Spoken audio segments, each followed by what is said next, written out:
அரங்கம் நிறைய வந்திருக்கக்கூடிய அத்தனை தமிழ் காதலர்களுக்கும் எழுத்துலக ஜாம்பவான்களுக்கும் மாலை நேரத்து வணக்கம். ஒரு அஞ்சலி கூட்டம் எப்படி நடத்தணும், ஒரு அஞ்சலி கூட்டத்தில் என்ன சொல்லணும், அஞ்சலி கூட்டத்தினுடைய நோக்கம் தான் என்ன? 2007-8 அந்த காலகட்டத்தில் எழுத்தாளர் சுஜாதா தவறிட்டாங்க. அப்போ இயக்குனர் வசந்த் கேளடி கண்மணி திரைப்படம் எடுத்த ஒரு அஞ்சலி கூட்டம் ஏற்பாடு செய்திருந்தார். நாரதகான சபா நிரம்பி வழிகிறது. நான் ஒரு எளிய வாசகனா அப்படி ஓரமாக நின்றுக்கிட்டு இருந்தேன்.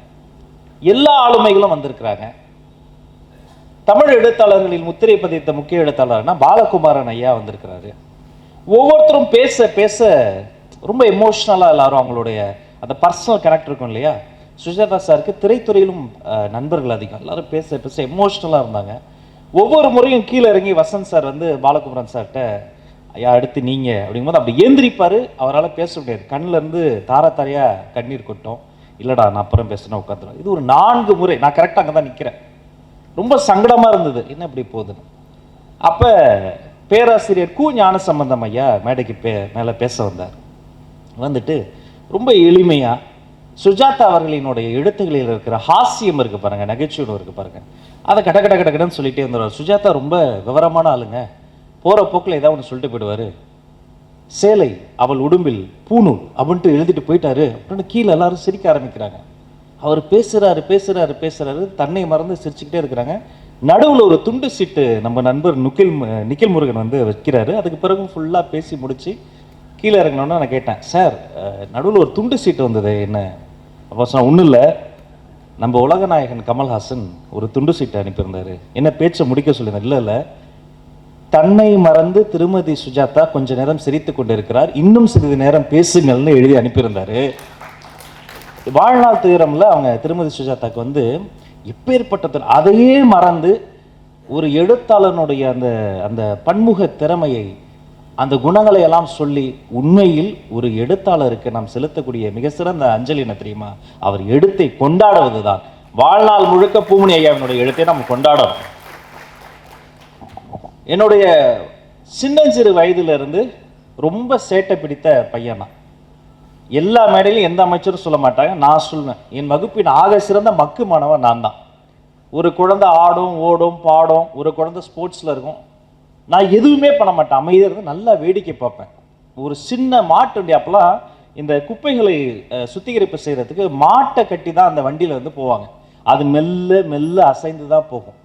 அதில் இருக்க டயர்கள் கூட ரொம்ப படுதடைந்தா இருக்கும். ஆனால் பார்க்கும்போது அதில் வந்து ஏதோ பார்த்துக்கிட்டே இருக்கிற மாதிரி இப்படி வேடிக்கை பார்ப்பனாகவே நான் இருந்தேன். அப்போ ஒரு கோடை கால விடுமுறையினுடைய கடைசி நாள். இன்னைக்கு ஆசை தீர விளையாண்டுடணும் அப்படின்னு விளையாடிக்கிட்டே இருக்கும், சோறு தண்ணி இல்லாமல். அப்போ அந்த கடைசி போட்டி, அந்த சூரியன் மறைந்து கொண்டு இருக்கிறது, இன்னும் கொஞ்சம் நேரத்தில் இருட்டிடும், வீட்டுக்கு போனோம். இதுதான் கடைசி விடுமுறை நாள். ஆசை தீர விளையாடும் போது கடைசி கிரிக்கெட் மேட்ச்சு. கிரிக்கெட்னா ஒன்றும் இல்லை, தென்னை மட்டையை வச்சு நாங்களே ஒரு பந்து பண்ணி விளையாடிக்கிட்டு இருப்போம், சுற்றி கருவேலங்காடு, அவுட்ஸ்கட்ஸ் ஆஃப் சென்னை. அப்போ அந்த கடைசி போட்டியினுடைய கடைசி பந்து, நான் தடுப்பு பண்ணி ஃபீல்டிங்கில் இருக்கேன். இப்போ மனசுக்குள்ளே வேண்டிக்கிறேன், கடவுளே தப்பி தவறி பந்து என் பக்கம் வந்துடக்கூடாது, 2 வந்தாலும் நான் அதை விட்டுறக்கூடாது. விட்டுட்டேன்னா அடுத்த வருஷம் சம்மர் ஹாலிடேஸ் வரைக்கும் என்னை திட்டிக்கிட்டே இருப்பானுங்க, சபிப்பானுங்க. அன்னைக்கு கடவுள் எனக்கு கை கொடுக்கல, பந்து சரியா என்னை நோக்கி அடிச்சிட்டான் அந்த பையன். நான் விட்டுட்டேன். விட்டு தடுமாறி பந்து ஓடிக்கிட்டே இருக்கு. எல்லாரும் கத்துறானுங்க. நீங்க என்னென்ன கெட்ட வார்த்தையில சின்ன பசங்க கத்துவோம் நீங்க கற்பனை பண்ணிக்கங்க. 8வது படிக்கிறோம். எடுத்துறேன்டா அங்க ஓடிக்கிட்டு இருக்கிறாங்க, மேட்ச் போயிட்டு இருக்கு. ஒரு ஆர்வத்தில் என்ன பண்ணிட்டேன், பந்து ஒரு புதருக்குள்ள போச்சு, கையை விட்டுட்டேன். வெளில எடுக்கும்போது சரியா என்னுடைய நடுவிரலை கவ்வி, ஏதோ சின்ன இறை நினைச்சு கட்டுவிரியன் பாம்பு என் நடுவிரலை கவ்வி அதனுடைய முழு உடலை என் உடம்புல சுத்துது. எனக்கு என்னன்னு ரியலைஸ் பண்ணவே சுதாரிக்கவே சில நொடிப்புள்ளதாச்சு. என்ன இது அப்படின்னு ஏதோ உதறேன். வெளில வந்து எதிரில் என் நன்மை வந்து டேய் பாம்புடா அப்படின்னு அவன் கத்துற பிறகுதான் ஐயோ என்னதான் பாம்பு கிடைக்கிறது உதறி தலை சுத்தி எனக்கு திடீர்னு நடுங்க ஆரம்பிச்சிருச்சு. அப்போ தூக்கிக்கிட்டு ஓடுறாங்க. அந்த ஓடு வேலை போட்ட வீடுகள் தான் அங்கெல்லாம் அப்போ ஓட்டு வீடு சொல்லுவோம் இல்லையா, அதுதான் இருக்கும். சுத்தி ஊரு கூடிட்டாங்க. அந்த அக்காக்கள் பேர் தெரியாது, எல்லாரும் அந்த கருப்பு ரிப்பனை கட்டியிருப்பாங்க, அந்த ஒரு ரெட்டை ஜடை போட்டு. எல்லா அக்காக்களும் ரிப்பனை பிச்சு என் கையை சுற்றி கட்டுறாங்க விஷம் ஏறக்கூடாதுன்னு. ஒரு அம்மா ஓடி வந்து இல்லை கை நீல நிறமாக மாறுது, பிள்ளைக்கு விஷம் ஏறிடும். நம்ம விரலை வெட்டிடுவோம் அப்படின்னு டோபாஸ் இருந்து வெட்டுறாங்க. அதை பார்த்துக்கிட்டே இருந்த பெரியவர், என்னங்க கூறு கட்டத்தனமா தான் பண்ணிக்கிட்டு இருக்கீங்க, அந்த அருவாளை தூக்கிடுவாங்க, விரலே வெட்டிடுவோம் நம்ம. நான் சொன்னேன், நான் செத்தாலும் பரவாயில்ல, இனி ஆஸ்பத்திரிக்கு மட்டும் கூட்டு போயிருங்க, யாரும் அதெல்லாம் பண்ணாதீங்க. இதை கேட்டு அங்கேருந்து கொஞ்சம் தள்ளி இருந்த எங்கள் சித்தி வீடு, அவங்களுக்கும் எங்கள் அம்மாவுக்கும் பெரிய தகராறு. சித்தி அம்மா அடிச்சுட்டாங்க, பேச்சுவார்த்தையே இல்லை. இப்போ சித்தி மகன் என்னை விட பெரியவன் எங்கள் அண்ணன், அவன் ஐயோ என் பெரியம்மா மகன் என்னடா பண்ணீங்க என் தம்பி அண்ணன் வந்து கத்துறாரு, பாம்பு கடிச்சிருச்சுன்னு தூக்கி என்னை ஒரு சைக்கிளில் வச்சு சைக்கிளோட பின்னாடி கட்டி அந்த நண்பர் ஒருத்தர் அவரை சைக்கிள் ஓட்ட சொல்லி, நம்ம நாடோடிகள் சசிகுமார் இருக்கார்ல அது மாதிரி கூடவே எங்கள் அண்ணன் ஓடி வரான், ஊரே சேர்ந்து ஓடி வருது. ஓடுறாங்க, இவனால ஒரு கட்டத்துக்கு மேலே ஓட முடியல, சட்டையெல்லாம் பிச்சுக்கிட்டு அவர் ஓட்டுறவர் கேட்குறாரு, நான் வேணா மெதுவாக போவா, டேய் அவர் கெட்ட வார்த்தையை போட்டு வேகமாக போடா, பிள்ளைக்கு தான் ஆகிட போகுதுன்னு ஓடி ஓடி ஓடி அந்த பல்லாவரத்துலேருந்து அந்த குரோம்பேட்டு கிட்ட வந்து ஒரு சின்ன டிஸ்பென்சரி 10க்கு 10 ரூமு, பச்சை கலர் ஸ்க்ரீன் போட்டிருக்கோம். அந்த டாக்டர் கிட்ட வச்சோம்னா டாக்டர் தான் முதல்ல கேட்டார், இப்போ ஏன் அழுவுற, எலும்பு முறிவா, ஒன்றும் இல்லையே, தூக்கம் வர மாதிரி தானே இருக்கு. ஆமாம் சார், இந்த ஊசி போட்டால் உன்னை காப்பாற்ற போகிறேன், நீ பாட்டு ஜாலியார் அழுவாத. அவன் ஊசி போட்டு ஸ்க்ரீனை மூட்டு வெளில வந்து சொல்கிறார், கேஸு பிழைக்கிறது கஷ்டம், ஜிஹெச் மாதிரி கூப்பிட்டு போயிடுங்கட்டோன்னா இன்னும் ஓன அழுவுற, ஐயோயோ என்கிட்ட எல்லாருமே போய் சொல்கிறாங்களே. அதுக்குள்ளே ஒரு ஆட்டோக்காரரை பிடிச்சி ஆட்டோவில் என்னை போட்டு ஆட்டோ டிரைவர்கிட்ட போய் பேச்சு கொடுத்துக்கிட்டே, நீ சானிட்டரி ஜிஹெச்சுக்கு போயிடு, நான் இன்னும் கொஞ்சம் பேரை கூப்பிட்டு வரேன்னு எல்லாரும் ஓடுறாங்க. அவள் 8ஆம் வகுப்பு படிக்கிற பையன், ரொம்ப அந்த கேங்கிசம்லாம் இருக்கும், வன்முறை மீது பெரிய ஈடுபாடு. அந்த பையன்ட்டு அந்த ஆட்டோ டிரைவர் கேட்டுக்கிட்டு வர, தம்பி உனக்கு ஆ இ தெரியுமா, ஏபிசிடி சொல்லு. நானும் சொல்லிக்கிட்டேன்னா நினைவு போயிடக்கூடாதுன்னு, ஏபிசி தான் வருது, டீலாம் வாய் உளருது தண்ணி அடிச்சவங்க மாதிரி. நான் திரும்ப நான் யோசித்தது, என்ன நடந்தது நம்ம வாழ்க்கையில், நல்லா தானே போயிட்டு இருந்தது, முதல் முறையாக உயிர் பயம், நாம பாட்டு ஒவ்வொரு கிரவுண்டாக போவோம், மேட்ச் ஆடுவோம், சண்டை வரும், இந்த தெருவில் தான் அந்த தெருவுக்கு அடிக்க போவோம், அந்த தெருவில் வந்து நம்மளை அடிச்சுட்டு போவாங்க, இப்படி தான் நல்லா தான், திடீர்னு எல்லாமே மாறிடுச்சு. விசித்திரமான ஒரு குளிர் என் உடம்பு முழுக்க பரவிக்கிட்டே இருக்கு, கண்ணு சொருகுது. இவ்வளவுக்கு நடுவில் என் கூட விளையாண்ட பசங்க வீட்டுக்கு போய் எங்கள் அம்மா வந்து இரவு தக்காளி சட்னிக்காக தக்காளி பழத்தை நறுக்கிட்டு இருந்தப்ப, ஆண்டி ராஜ பாம்பு கடிச்சிருச்சுன்றோன்னா, ஐயோ நான் பெத்த பிள்ளை தூக்கி போட்டுட்டு எங்கள் அம்மா எப்படி வர்றதுன்னு தெரில. அப்போல்லாம் ஆட்டோ கிடையாது, ரொம்ப ரொம்ப பின்தங்கிய காலம். அப்போ அந்த ரயில்வே ட்ராக்ல கருங்கற்கள் இருக்கும் பாருங்க, அந்த ட்ராக்ல எங்கள் அம்மா விருங்கால ஓடி வர ஆரம்பிச்சிருக்காங்க. பல்லாவரத்துலேருந்து குரோம்பேட்டில் எங்கள் அம்மா ஓடி வந்து அந்த வேகத்தை பார்த்து சுற்றி இருந்தவங்களாம், இந்த அம்மா ஏதோ தற்கொலை முயற்சியில் இருக்குன்னு நினச்சி பிடிச்சி இழுத்து, ஓடாத நில்லு, என்னை விடுங்கடா அது கத்தி இருக்கு, கதறி இருக்கு, இப்பெல்லாம் பண்ணக்கூடாது, யார் நீ அப்படின்ட்டு, இல்லை என் பிள்ளை ஆஸ்பத்திரியில் இருக்கு, என்னை விடுங்க. அவனும் ஓடி இதை பார்த்து இன்னொரு ஆட்டோ டிரைவர், நீ என் வண்டியில் ஏறுமா நான் கூப்பிட்டு போகிறேன்னு ஆட்டோவை கொண்டு வந்து என்னை ஜிஹெச்சில் இறக்கி என் ட்ரெஸ் எல்லாம் பிச்சு ஸ்ட்ரெச்சரில் போட்டு ஒரு கையில் ட்ரிப்ஸ் ஏற்றி இன்னொரு கையில் க்ளீன் பண்ணி, டாக்டர்ஸ் எல்லாம் இந்த ஆங்கிளில் தான் எனக்கு தெரியும், சிஸ்டர்ஸ்லாம் வந்து உன் பேர் என்னப்பா எந்த ஊர்ப்பா, நீ உங்கள் அம்மா பேர் என்ன, அப்பா பேர் கேட்டு அப்படி உள்ள நுழைகிற நொடி அந்த ஆட்டோ வந்து இறங்கிருச்சு. எங்கள் அம்மா கீழே இறங்கி அந்த ஆட்டோக்காரருக்கு கொடுக்க காசு இல்லாமல் என் தாலிக்குடிய அம்மா தாலிக்குடிய கழட்டி அந்த ஆட்டோக்காரர் காலில் போட்டு, அப்பு என்னை வீட்டில் அப்பு தான் கூடுவாங்க, ஓடி வந்து அப்புன்னு கத்திக்கிட்டே வராங்க. எங்கள் அம்மாவை பார்த்துக்கிட்டே நான் உள்ளே போயிட்டு அன்கான்ஷியஸ் ஆகிட்டேன். பெரும் போராட்டத்துக்கு பிறகு ஒரு 3 நாட்கள் ஐசியூவில் வச்சு என்னைய போராடி காப்பாற்றி கொண்டு வந்தாங்க. அடுத்த ஓராண்டு காலம் நான் படாத பாடுபட்டேன். இப்படி நிற்கிறேன்னு வைங்களேன், என்னுடைய மைண்டு சொல்லும், இப்போ கீழே பாம்பு இருக்கான்னு ஒரு வாட்டி பார்த்துரு அப்படின்னு சொல்லும். பாத்ரூம் போனால் ஒரு 5 நிமிஷம் ஆய்வு பண்ணிக்கிட்டே இருப்பேன், எங்கிருந்தாவது ஏதாவது வந்துருமா. நடுராத்திரி திடுக்கிட்டு அப்படியே முழிச்சு எந்திரிப்பேன், சரியாக தூங்க முடியாது, தூக்கத்தில் சில சமயம் நடக்க ஆரம்பிச்சிருவேன். பெரிய உளவியல் பிரச்சனை ஆயிடுச்சு. ஆனால் நான் எப்போ திடுக்கிட்டு முழிச்சு பார்த்தாலும் அம்மா கையில் ஒரு திருநீர் தட்டை வச்சுட்டு, ஒன்றும் இல்லை தூங்க, நாளைக்கு சரியாயிரும் திருநீர் வச்சுக்கிட்டு அவங்களும் முழிச்சுக்கிட்டே இருந்தாங்க.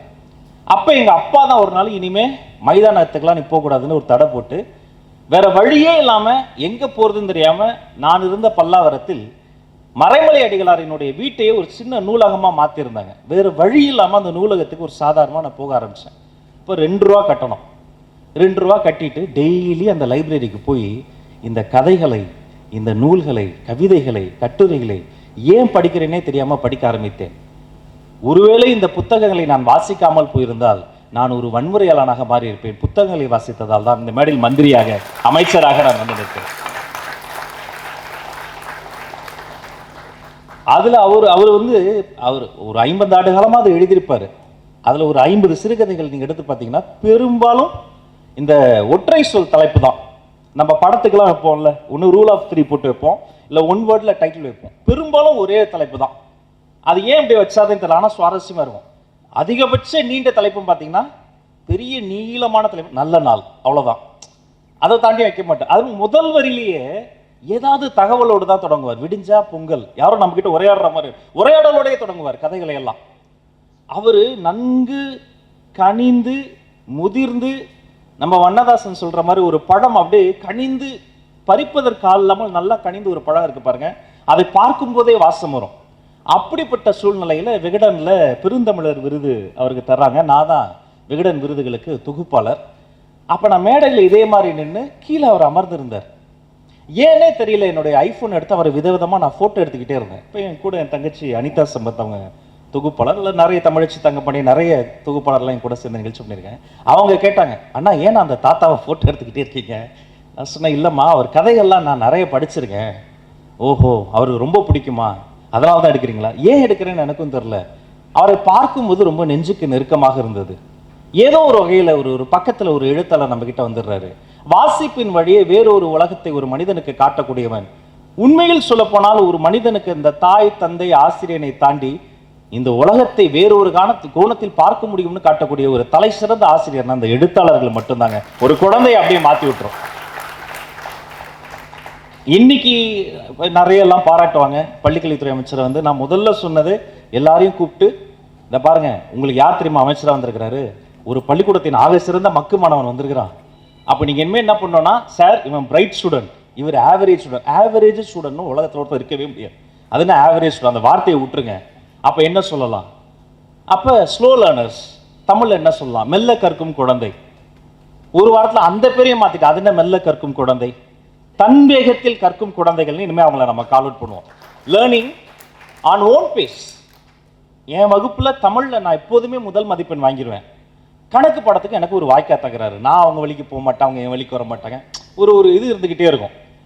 இப்போ எனக்கு தெரிந்து லிடியநாதஸ்வரன் ஒரு சின்ன தம்பி, அந்த அமெரிக்காவில் ஒரு பக்கம் ஒரு கீபோர்ட் போட்டு ஜனகணமன, அதே நேரம் இன்னொரு கீபோர்ட் போட்டு அமெரிக்காவின் தேசிய கீதத்தை ஒரே நேரத்தில் அப்படி சுதி சுத்தமாக வாசித்து எழுந்து நின்று ஸ்டாண்டிங் அவேஷன் தந்தாங்க. அதை செய்த போது அந்த தம்பிக்கு 9 வயது. இப்போ 2 மாசம் முன்னாடி லண்டன்ல சிம்பனி இருக்கு பாருங்க, ஒரு சிம்பனி கம்போஸ் பண்ணி முடிச்சுட்டு வந்துட்டான். நாங்கள் போய் அரசு மரியாதையோடு நானும் வன்னியரசு தோழரும் போயிட்டு நம்ம மதிமுக அண்ணன் வைகோ அவர்களும் போய் அந்த அரசு மரியாதையை கூப்பிட்டு வந்தோம். நான் போகிற வழியில் யோசித்து கொண்டே இருந்தேன், லிடியன் பள்ளிக்கூடமே போகல, அவன் ஹோம் ஸ்கூலிங் தான். ஆனால் அவன் வாசிக்கிற வேகத்தில் பல்லாண்டு காலம் தொழில் முறையாக பல வகுப்புகளுக்கு போன ஒரு மியூசிக் ஸ்டூடெண்டால வாசிக்க முடியும். அப்போ பார்ப்பதற்கு ஒன்று போலவே இருந்தாலும் இந்த பூக்கள்லாம் பாருங்க, எல்லாமே பூக்கள்னு சொல்லுவோம். ஆனால் ஒரு பூவை போல, பூவிதழை போல பயாலஜிக்கலி இன்னொரு பூ இருக்கவே முடியாது. அப்ப பார்ப்பதற்கு ஒன்று போலவே இருந்தாலும் ஒரு குழந்தை போல இன்னொரு குழந்தை இருக்கவே முடியாது. அப்போ ஒவ்வொரு குழந்தையும் தனக்குள் இருக்கக்கூடியது யார்? எழுத்தாளனா, பேச்சாளனா, அமைச்சரா, இயக்குனரா? அந்த தன்னை எறிதல் இருக்கு பாருங்க, அதற்கு வெறும் பாடநூல்கள் மட்டுமல்ல, அதற்கு துணையாக இருக்கக்கூடிய இதர படைப்புகளும் அந்த குழந்தைக்கு தேவைப்படுகிறது. அதனால நான் என்னுடைய பாடநூல் கழக சேர்மன் இருக்கார், அவர்கிட்ட அதான் சொல்லிக்கிட்டு இருப்பேன், நம்ம வகுப்பு நேரம்லாம் 45 மினிட்ஸ் வச்சிருக்கிறோம், அவ்வளோ அட்டென்ஷன் ஸ்பேன்லாம் இல்லை, குறைஞ்சிக்கிட்டே வருது. அதில் ஒரு 5 நிமிடம் சுருக்கி நாம் ஏன் ஒரு அரை மணி நேரம் செய்தித்தாள்களும் வார இதழ்களும் வாசிப்பதற்காக பள்ளிக்கூடத்தில் ஒரு பீரியட் வெறும் ரீடிங்காக தரலாமே? எதை வாசிப்பது, ஏன் வாசிக்கணும், எப்படி இந்த கேள்விகள் காலங்காலமா இருக்கு. அப்படி எந்த ஆதாயத்திற்காகவும் பண்ண வேண்டாம். ஏதோ ஒன்று செய்தால் ஏதோ ஒன்று கிடைக்குங்கிறது ஒரு ஆதாயம் தானே. ஏதோ ஒரு ஆதாயத்தை எதிர்பார்த்தா நம்ம சிறு வயதில் நம்முடைய தாய் நமக்கு தாய்ப்பால் தராங்க இல்லையே. அப்ப எந்த ஆதாயமும் இல்லாமல் செய்ய வேண்டியது வாசிப்பு. எழுத்தாளர்களை ஏன் நம்ம கொண்டாடணும்னா, இங்க ஐயா எக்ஸ்ட்ரா இருக்கிறாரு, அவர் பேச்சை கேட்டுருந்தா நான் ஓடி ஓடி வந்தேன். நல்ல வேலை அவரை கொஞ்சம் லேட்டா பேச வைத்ததுக்கு வேடிய பத்துள்ளதுக்கு நன்றி. துணை எழுத்து அது கட்டுரையா கதையானே தெரியல. படிச்சுட்டு யாரா அந்த மனுஷன், ராமகிருஷ்ணன் பேர் இருக்கு, ஏதோ சின்ன பையனா தான் இருப்பாரு, அப்புறம் இன்னொரு ராமகிருஷ்ணன் இருக்குன்றாரு. அவர் அந்த துணை எழுத்தை படித்து விட்டு என்னுடைய சார், அப்ப நான் கல்லூரி மாணவன், என்னுடைய சார் கொஞ்சம் இந்த புத்தகம்லாம் வாசிப்பார், அவர் ஜெயகாந்தன் வெறியன். அவருக்கு எனக்கு ஒரே வாக்கு வந்தேன், சார் துணை எழுத்து வாசிங்களா? அவரு வாசிட்டு, இல்லப்பா அது ஜெயகாந்தன் அளவுக்கு ஒன்றும் இல்லப்பா, அதெல்லாம் ரொம்ப கற்பனைப்பா. இல்லை சார் எனக்கு அதான் சார் பிடிச்சிருக்கு, எனக்கு ஜெயகாந்தன் 2 பக்கம் தாண்ட முடியல, எனக்கு கொஞ்சம் மேபி நான் வளரணும்னு நினைக்கிறேன் சார். என்னையா நீ, உனக்கு வாசிப்புல என்னன்னு தெரியுமா? அவ்வளோ ஒரே ஆர்குமெண்ட். ஆனால் அங்கே தொடங்கி அடுத்து கதாவிலாசம்னு ஒரு புத்தகம், ஒரு எழுத்தாளர்களை அந்த எழுத்து ஆளுமைகளை எப்படி நமக்கு அறிமுகம் செய்ய வேண்டும் என்பதற்கு ஒரு பாட புத்தகம் இருக்கும் என்று சொன்னால் கதாவிலாசம் ஒரு புத்தகம் போதும். குழந்தைக்கு நீங்க வாங்கி கொடுக்க வேண்டிய மிக சிறந்த பரிசாதான். அப்போல்லாம் நம்ம சவுத் இந்தியன் ஃபிலிம் சேம்பர்னு ஒன்று நம்ம அமெரிக்கன் எம்பசிக்கு ஆப்போசிட்டில் ஒரு தேட்டர் இருக்கும். அங்கே வியாழக்கிழமை தோறும் ஒரு உலக சினிமா போடுவாங்க. நான் மேற்கு தாம்பரத்தில் இருந்து 2 பஸ் முடித்து, சில சமயம் பஸ் வராது, அப்போ குப்பலாரி தான் வரும். குப்பலாரி வந்து ஏறி கிஷ்கிந்தாவில் இறங்கி தாம்பரத்துக்கு இன்னொரு வண்டியில் வந்து அங்கிருந்து ஒரு பஸ் ஏறி மவுண்ட் ரோட்டில் வந்து இறங்கி இது ஒரு பெரிய ஒரு 2.25 மணி நேரம் ட்ராவல் பண்ணி வந்தால் வியாழக்கிழமை ஒரு உலக சினிமா பார்க்க முடியும். அப்போ அந்த உலக சினிமாலாம் முதல்ல எதுவுமே புரியாது, நல்லா இருக்கு, ஆனால் அது கதை சொல்ல தெரியாது. அடுத்த நாள் என்னுடைய நண்பர்கள் கேட்பாங்க, என்ன மச்சான் படத்துக்கு போய் என்ன கதை, அதை எப்படி நான் சொல்லுவேன், அது ஒரு அனுபவம், அதெல்லாம் நீங்கள் அனுபவிச்சு பார்த்தா தான் புரியும். ஆனால் கொஞ்சம் கொஞ்சமாக என்னுடைய ரசனையை அது மாற்றியது. அங்கே வரக்கூடிய மனிதர்கள், சத்யேந்திரான்னு இப்போ சமீபத்தில் தவறிட்டார், அவர் எல்லா ஸ்க்ரீனிங்க்கும் வந்துடுவார். அந்த ஜோல்னா பையை விடவே மாட்டார். அதில் அவருக்கு பிடித்த கொஞ்சம் புத்தகங்கள் இருக்கும், எல்லாரிடமும் பேசுவார். அப்படி ஒரு நாள் அங்கே வந்த மனிதர்கள் எல்லாமே, ஒரு நாள் பாலுமகேந்திரா சார் வந்திருந்தார். நான் போய் அவர்கிட்ட போய் பேசுகிறேன். எனக்கு இருந்த சில்லி டவுட்ஸ்லாம் நான் போய் பேசுறது, இளம் கன்ற பயமறியாதில் அவர் எல்லாத்துக்கும் பொறுமையாக பதில் சொல்வார். அப்போ நம்ம தோழர் சி மகேந்திரன் பையன் புகழ்னு சொல்லிட்டு, அவர் என்னுடைய நண்பர், இலக்கிய நண்பர். அவருக்கும் எனக்கு தான் இந்த இலக்கிய சண்டைகள்லாம் நிறைய வரும். அப்போ ஒரு நாள் அவரையும் கூப்பிட்டு வந்துட்டு அவர் முன்னாடி பாலுமகேந்திரா சார்கிட்ட பேசுகிறேன். அவர் பயங்கரமாக பேசுகிறாரு. எனக்கு ஒரே கர்வம், பார்த்தியா பாலுமகேந்திரா சார் நம்ம ஃப்ரெண்டு அப்படின்னு சொல்லிட்டு, அன்றைக்கி ஒரு வியாழக்கிழமை படம் முடிஞ்சு வெளில வரும், ஜோன்னு மழை பெய்யுது, எல்லாரும் மழைக்காக ஒதுங்கி இருக்கிறோம், சில பேர் ஓடிட்டாங்க. அப்போ அந்த மழையில் நனைந்து ஒரு குட்டி நாய், அந்த நாய்க்குட்டினா அது ஒரு ஸ்ட்ரே டாக், அது ஒரு சுரி நாய், அது வந்து அப்படியே அந்த ஓரமாக நிற்கிது. பாலுமகேந்திரா சார் முட்டி போட்டு அதுக்கிட்ட பேசிக்கிட்டு இருக்காரு, என்னடா நனைஞ்சிட்டியா, குளிராக இருக்கா, டீ சாப்பிடலாமா? அப்போ புகழ் மகேந்திரன் சொல்கிறாரு, என்னை கூப்பிட்டு, மச்சி அவர் எல்லா நாய்கிட்டையும் பேசுவார் போலரு, அது தெரியாமல் நீ கர்வத்தில் சுற்றிக்கிட்டு இருக்கிற. அப்போ நான் சொன்னேன், இல்லைடா அதில் உங்களுக்கு ஒரு சந்தோஷமா, இல்லைடா அது பாரு, அது வந்து அவ்வளோ அடிபட்டு புண்ணோடு இருக்குது, அது வந்து இன்ஃபெக்ஷன் கூட வரலாம், ஆனால் அதுக்கிட்ட போய் ஒரு பேசிகிட்டு இருக்காரா, அது பதிலுக்கு அதுவும் வாலாட்டுது, அவர்கிட்ட உடம்பு சிலிர்த்து காட்டுது. அப்போ அந்த ஒரு ரசனை வந்து, நண்பர்களை நாம் சந்திக்கக்கூடிய ஒவ்வொரு மனிதனுமே ஒரு புத்தகம் தான். அவர்களிடம் சொல்வதற்கு ஒரு கதை இருக்கிறது, கேட்பதற்கு நமக்கு காதுகள் இருக்கா, அதான் கேள்வி. அந்த மனிதர்களிடமிருந்து ஒரு கதையை நம்ம வாசிக்கணும், ஒரு புத்தகத்தை படிக்கணும், அதனால் என்ன கிடைக்கும்? ஒன்றும் வேண்டாம், எந்த ஆதாயம் வேண்டாம். உங்களுக்குள் தன்னை அறியவும், ஒரு நல்ல மனிதனை அடையாளம் காணவும், உங்களுடைய வாழ்க்கை போன வாரத்தை விட இந்த வாரம் கொஞ்சம் ஆறுதல் அடையவும், இன்னும் கொஞ்சம் நேற்றை விட இன்று நாம் ஒரு நல்ல மனிதனாக உருவாகவும் இந்த வாசிப்பு பழக்கம் தேவை. அதற்காக வேணும் நம்ம எழுத்தாளர்களை வாசிக்கிறோம். அமைச்சர் எந்த மடிக்கு வந்தாலும் கோரிக்கை வைப்பாங்க, இங்கேயும் சாரு நம்ம அண்ணெல்லாம் கோரிக்கை வச்சாங்க. நான் பதிலுக்கு ஒரு கோரிக்கை வைக்கிறேன். எஸ், நீங்கள் சொன்னதையெல்லாம் கேட்டு இந்த மணிமண்டபம் விஷயமாக கண்டிப்பாக முதல்வரினுடைய கவனத்துக்கு கொண்டு போய் இது பரிசீலனை செய்யப்படும் என்பதை தெரிவித்துக் கொள்கிறேன். கொஞ்ச நாள் முன்னாடி நம்ம காந்தி மண்டபம், ராஜாஜி மண்டபத்துக்கு நடுவில் இந்த சுதந்திர போராட்ட தியாகிகளுக்காக ஒரு இடம் இருக்குது. அங்கே அரசு முறையில் மாலை மரியாதை செய்வதற்காக நான் அந்த இதெல்லாம் தமிழ் வளர்ச்சித்துறை தான் ஏற்பாடு செய்வோம், மெமோரியல்ஸ்லாம். போய் என்னுடைய அமைச்சர்லாம் கூப்பிட்டு போனப்போ யாருமே இல்லை, கூட்டமே இல்லை, ரொம்ப மனவேதனையாக இருந்தது. அப்புறம் நான் கேட்டேன், என்னப்பா இதெல்லாம் எப்படின்ட்டோன்னா, இல்லை சார், இந்த மாதிரி மாலை போடுற அன்றைக்கி க்ளீன் பண்ணுவோம், அப்புறம் கட்டி முடிக்கும் போது கொஞ்சம் பேர் வருவாங்க, அதுக்கப்புறமேட்டு வருவது குறைந்து விடுது. அப்புறம் நான் யோசிச்சேன், எனக்கு அது மாதிரி தொடர்ச்சியாக கோரிக்கைகள் வரும். ஐயா பாரதி ராஜா, இயக்குனர் பாக்கியராஜ் சார், அவர்களுக்கெல்லாம் மணிமண்டபம் கட்டணும் கோரிக்கை வரும். ஆனால் நான் யோசித்து பார்க்கும்போது இந்த எளியவனுக்கு என்ன யோசனைனா, ஒரு மணிமண்டபம் கட்டுவது நல்லது தான், அதை விட இதை போல ஒரு ஆய்வரங்கம், கலையரங்கம் கட்டி அதுக்கு அவங்களுடைய பேரை வைக்கிற பொழுது மக்கள் கூட்டமும் அதிகமாக வரும், அதோடைய பர்பஸ் இன்னும் பெருசாக இருக்கும். இப்படி ஒரு மேடையில் 5 பேர் முன்னாடி பேச ஆரம்பித்ததான் இன்னைக்கு சட்டமன்றத்தில் நான் பேசிகிட்டு இருக்கிறேன்.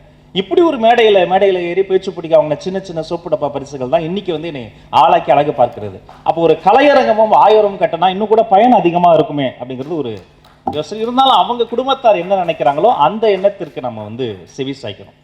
ஒரு இன்னொன்று, அவர் வந்து ஆமாம், அவருக்கு அந்த தலித் எழுத்து என்பது அவருக்கு ஓப்பாக இருந்தது கிடையாது தான்.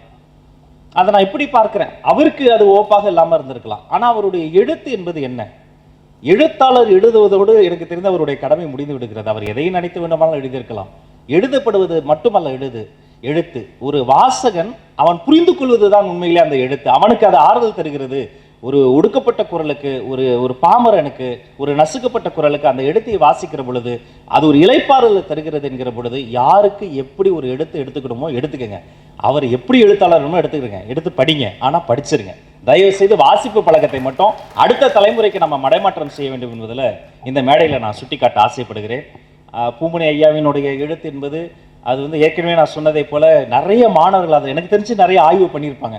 அவர் எப்படி உரையாடலில் தொடங்குறாரு, ஒற்றை தலைப்பில் கொண்டு வராரு.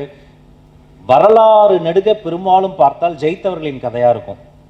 இப்போ நீங்கள் மன்றோ சிலை இங்கே இருக்குது, நீங்கள் மன்றோ தேடி பார்த்தீங்கன்னா அவருடைய வாழ்க்கையை ஆச்சரியமாக இருக்கும். இன்னைக்கு கலெக்டர்கள் இருப்பதற்கு காரணம் மன்றோ. இந்த ஜெயித்தவர்கள், மாமன்னர்கள், வீரர்கள், இவர்களினுடைய வாழ்க்கை வரலாறு கொண்டாடி கொண்டிருக்கிற பொழுது வரலாறு எழுத மறந்த மனிதர்களுக்கு தன் எழுத்தில் இடம் கொடுத்ததற்காகவே ஐயா பூமணி அவர்களை நான் வாழ்நாள் முழுக்க கொண்டாடுவேன். ஒரு பஞ்சத்தை, எளிய மனிதர்களை, ஒரு வட்டார வழக்கை, ஒரு சாதிய பின்புலத்தை உள்ளது உள்ளபடி புழுதி பறக்க. இப்போ நான்லாம் என்னையெல்லாம் வந்து பல விஷயங்களுக்கு வந்து தொடர்ந்து பயன்படுத்துவாங்க. ஒரு மாவட்டத்தில் என்ன பெரிய டிசாஸ்டர் வரும், ரெயின்ஃபாலா, பூகம்பமா, இல்லை ஏதாவது ஒரு ஆலை வெடி விபத்தா, அதை நாங்கள் ரொம்ப கேர்ஃபுல்லாக அதற்காக திட்டமிட்டு உழைச்சிக்கிட்டே இருப்போம் பிரச்சனை வர்றதுக்கு முன்னாடியே. இந்த எல்லா டிசாஸ்டருமே கண்ணுக்கு தெரியும். மழை வந்தால் இடுப்பளவு தண்ணி வீட்டில் நின்றுனா 20 வருட சேமிப்பு கரைஞ்சிடும். நம்ம வீடுகளில் இடுப்பளவு ஹைட்டில் தான் டிவி இருக்குது, கம்ப்யூட்டர் டேபிள் இருக்குது, சோஃபா இருக்குது, பெட் இருக்குது, ஒரு பைக் இருக்குது, ஒரு கார் இன்ஜின் இருக்கும். அப்போ 20-25 ஆண்டு காலம் சேமித்து உழைத்து வாங்கிய வாஷிங் மிஷின், ஃப்ரிட்ஜு, டிவி எல்லாம் போயிடுச்சுன்னா அது ஒரு பெரிய டிசாஸ்டர் வரும்போது கண்ணுக்கு தெரியும். ஒரு பூகம்பம் வருதுன்னா அந்த இடிபாடுகள் எல்லாம் இடிந்து நொறுங்குவது கண்ணுக்கு தெரியும். ஒரு வெடி விபத்து கண்ணுக்கு தெரியும். கண்ணுக்கே தெரியாமல் ஒரு பேரிடர் வரும், அது பஞ்சம். ஒரு கருவாடு பாக்கெட் அதிகமாக விற்றா கலெக்டர் பரபரப்பாயிடுவார். ஏன்னா பஞ்சம் வந்துருச்சுன்னா தாங்கவே முடியாது. தாது ஈஸ்வர பஞ்சம் என்ற ஒரு பஞ்சத்தில் கையளவு நெல்மணி இல்லாமல் 1.5 லட்சம் பேர் செத்து போனாங்க. கற்பனையை செய்து பார்க்க முடியாத ஒரு கொடூரம். அப்படிப்பட்ட அந்த பஞ்சத்தை, அந்த எளிய மக்களை எல்லாம் இடத்தில் ஒரு மனிதன் கொண்டு வருகிறார் என்றால் அவர் அந்த தமிழ் எழுத்துலகத்திற்கு மட்டுமே கிடையாது, அவர் கலையுலகத்திற்கு ஒரு மாபெரும் மனிதர். இன்னைக்கு எக்ஸ்ட்ரா சொன்னார் பாருங்க, சலங்கை கட்டிய காகம். சலங்கை கட்டிய காகத்தை உங்களால் மறக்க முடியாது. விசித்திரியில் வர சித்திரலேகான்னு ஒரு கேரக்டர், ஒரு 20 ட்ரெஸ்ஸை தான் உடம்பை சுற்றி, சித்திரலேகா தானே சார், 20 ட்ரெஸ்ஸை தான் உடம்பை சுற்றி ஒரு பொண்ணு சுற்றிக்கிட்டே இருக்கும், ட்ரெஸ் போட்டுக்கிட்டே. யோசிச்சு பாருங்க, 20 ட்ரெஸ்ஸை ஒரு லேடி வந்து அப்படியே உடம்புக்கு ஃபுல்லாக சுற்றிக்கிட்டே இருந்தா. அந்த கதையின் பேரே விசித்திரி. யாமம்னு ஒரு நாவல் எழுது, 2008-07 நினைக்கிறேன். அந்த யாமம் நாவல் முழுக்க திடீர்னு உண்மை சம்பவம் இருக்கும். நாம வந்து இந்த பரங்கி மலையிலிருந்து தான் இந்தியா மேப்பை உருவாக்கக்கூடிய அந்த ஜிடிஎஸ்ன்னு சொல்லுவோம், கிரேட் ட்ரிக்னாமெட்ரி சர்வே. ஒவ்வொரு மலையா பார்த்து ஒரு ட்ரிக்னாமெட்ரி முக்கோணம் போட்டு கடைசியில் போய் அந்த வெள்ளைக்கார அதிகாரி ஒரு பெரிய குன்று மலையை பார்த்தாரு. அந்த மலையை பார்த்து வியந்தாரு. அதற்காக 15 நாள், ஒரு மலையை அளவிட 15 நாள் அவங்க போராடினாரு. கடைசியில் அந்த மலைக்கு அவர் பெரிய வச்சாங்க. அவர் தான் எவரெஸ்ட். இந்தியாவினுடைய வரைபடம் உருவானது அவருடைய பங்களிப்பு. இந்த பரங்கி மலையிலிருந்து தொடங்கி தான் இமயமலைக்கு போனாரு. இது மாதிரி கேரக்டர்ஸ் வரும். இன்னொரு பக்கம் ஒரு எளிய குடும்பம், பல நூற்றாண்டுகளாக எப்படி ஒரு குடும்பம் அழிந்து போய் மறுபடியும் எப்படி வந்தது. அதில் குறிப்பாக ஒரு அத்தர் வரும். யாமம் புக்கை படிச்சுட்டு எனக்கு அத்தர் அப்படி ஒன்று இருக்கிறதே அப்போதான் தெரியும் எனக்கு. அந்த அத்தரை தேடி திருவான்னு அலைஞ்சிருக்கேன். நம்ம வந்து அத்தர் எங்கே வாங்கலாம், ஸ்பென்சர் பிளாஸா போனால் உண்மையாக கிடைக்குமா, மவுண்ட் ரோட் போனால் உண்மையாக கிடைக்குமா. அப்போ ஒரு எழுத்து என்ன செய்யும்னா, எழுதப்படக்கூடிய எழுத்தாளருக்கு வாழும் காலத்தில் அவர்களுக்கான ஒரு வல்லமையை, அங்கீகாரத்தை வாங்கி கொடுக்கணும். அவர்கள் வாழ்ந்து முடித்த பின்பும் வன்முறையின் பாதையில் செல்ல வேண்டிய என்னை போன்ற மனிதர்களை எல்லாம் ஒரு பொது இடத்தில் ஒரு மதிப்பும் மரியாதையும் வாங்கி தரக்கூடிய ஒரு நல்ல மனிதனாக, தன்னை அறியக்கூடிய ஒரு நல்ல மனிதனாக மாற்றக்கூடிய வல்லமை ஒரு நல்ல எழுத்துக்கு இருக்கு. அதற்காகவே இந்த எழுத்தாளர்களை நம்ம கொண்டாட வேண்டும் என்று சொல்லி, எல்லா நம்ம நண்பர்கள், அவர் வேடியப்பன், அவர் நம்ம கரிகாலன், நம்ம சாரு டைரக்டரு, நம்ம முருகேஷ் சாரு, ஐஏஎஸ் சாரு, இந்த அரங்கம் பார்க்கும் போதே இன்னும் ஓரமாக ஒரு பயம். ஐயோ, பொதுவாக இலக்கிய கூட்டம்னா நம்ம நண்பர்கள் 25 பேர் தான் திரும்ப சுழற்சி முறையில் வந்துக்கிட்டே இருப்போம். ஆனால் பூமணி ஐயாக்காக ஆல்மோஸ்ட் அரங்கம் நிரம்பியது. இங்கு வந்து சிறப்பு செய்த உங்களை வணங்கி வாழ்த்தி விடைபெற்று செல்கிறேன். இன்னொரு கூடுதல் நன்றி, பொதுவாகவே இந்த பொன்னாடைய பரிசா கொடுத்து போற இடத்துல என்னை பாடாப்படுத்துவாங்க. நான் இனிமே கலந்து கொள்ளக்கூடிய விழாக்களில் இந்த பொன்னாடைகளுக்கு பதிலாக புத்தகங்களை பரிசாக கொடுக்க வேண்டும் என்பதையும் கேட்டுக்கொண்டு உங்கள் அனைவரிடமிருந்து விடைபெறுகிறேன். நன்றி. பூமணி ஐயாவை கொண்டாடுவோம்.